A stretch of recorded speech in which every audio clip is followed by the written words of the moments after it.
Hello guys, कैसे हैं आप सभी। आज हम डिस्कस करने वाले हैं ट्रिग्नोमेट्रिक एक्सरसाइज 8.2 का थर्ड क्वेश्चन। ठीक है, तो थर्ड क्वेश्चन क्या कहता है हमें, सबसे पहले क्वेश्चन पर चलते हैं। देखो, थर्ड क्वेश्चन ने हमें कहा है कि if tan a plus B, ठीक है ना, जो इंफॉर्मेशन है आप उसको थोड़ा सा ध्यान से पढ़ें कि tan a plus B equal to कितना है, मेरे पास √3 है, and tan a minus B equal to कितना है आपके पास 1 अपॉन में √3 है। ठीक है जी। अब उसने कहा है कि जीरो ए, जो ए प्लस बी जो है वो जीरो से तो ग्रेटर है, लेकिन लेस देन किससे, आपका 90 डिग्री से है। तो उसने कहा कि ए ग्रेटर देन क्या है, बी है, तो फाइंड करके दिखाओ कि ए एंड बी की वैल्यू। ठीक है, तो सबसे पहले जो हमारे पास गिवन होता है हम उससे बात करते हैं। ठीक है ना, तो हमारे पास क्या है कि वी हैव कितना है भाई मेरे पास कि tan a plus B equal to में कितना है मेरे पास √3। क्लियर हो गई बात। आपको पता है tan में √3 किसकी वैल्यू होती है, क्या हम इससे ऐसा लिख सकते हैं कि tan a plus B equal to कितना बनता है भाई आपके पास tan 60 डिग्री की।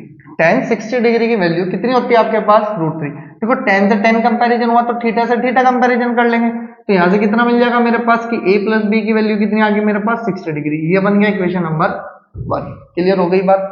फिर यहां से लिखेंगे एंड मेरे पास दूसरा रिलेशन क्या दिया था कि tan a minus B equal to में कितना है मेरे पास 1 अपॉन √3।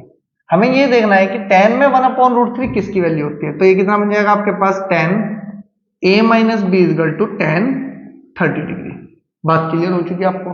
फिर tan से tan कंपैरिजन करेंगे तो थीटा से थीटा हो जाएगा, तो यहाँ से a माइनस बी की वैल्यू किसके इक्वल आ जाएगी आपके पास 30 डिग्री की। ये बन गई इक्वेशन नंबर 2।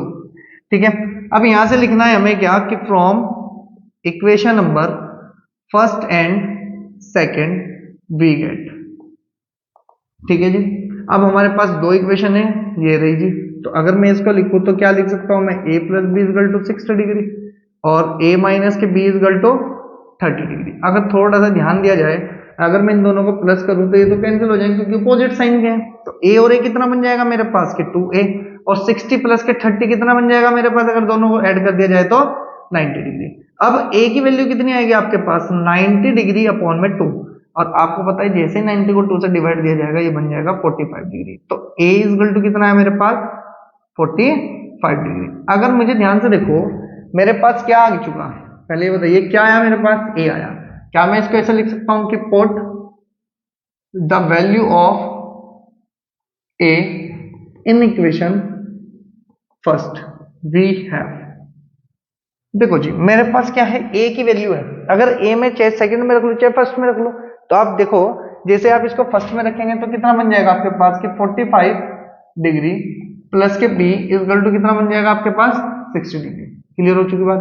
अब यहां से देखा जाए तो b की वैल्यू कितनी आ जाएगी आपके पास 60 डिग्री माइनस के 45 डिग्री, और आपको पता है कि 60 में से 45 माइनस करेंगे तो कितना बन जाएगा आपके पास 15 डिग्री। तो हम यहां से लिखे हैं क्या कि मेरे पास देयरफॉर द वैल्यू ऑफ, लिख सकते हैं कि the value of a equal to कितना है आपके पास 45 degree and b equal to कितना है मेरे पास 15 डिग्री।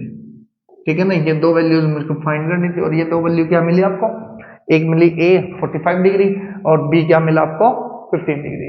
तो इस तरह से क्या आ रहा है ये आपका क्वेश्चन का सॉल्यूशन रहा। देखो, ध्यान रखना है आपको, सबसे पहले आप स्टेटमेंट पे ध्यान दें। ठीक है ना, तो आप अच्छे से अगर स्टेटमेंट को रीड कर पाते हैं तो आप उसकी इक्वेशन भी बना पाओगे। ठीक है ना, अगर आपको यही नहीं पता होगा कि tan में √3 किसकी वैल्यू होती है तो आप क्वेश्चन ही नहीं कर पाओगे, पॉसिबल ही नहीं है आपका। तो सबसे पहले मैं अब भी आपको कह रहा हूं कि आप जाएं सबसे पहले अपने एंगल्स की वैल्यू को याद कर लें। ठीक है ना, या मेरा इंट्रोडक्शन नंबर 2 देख लें ट्रिग्नोमेट्री का। ठीक है, ओके स्टूडेंट, मिलते हैं नेक्स्ट क्वेश्चन पर।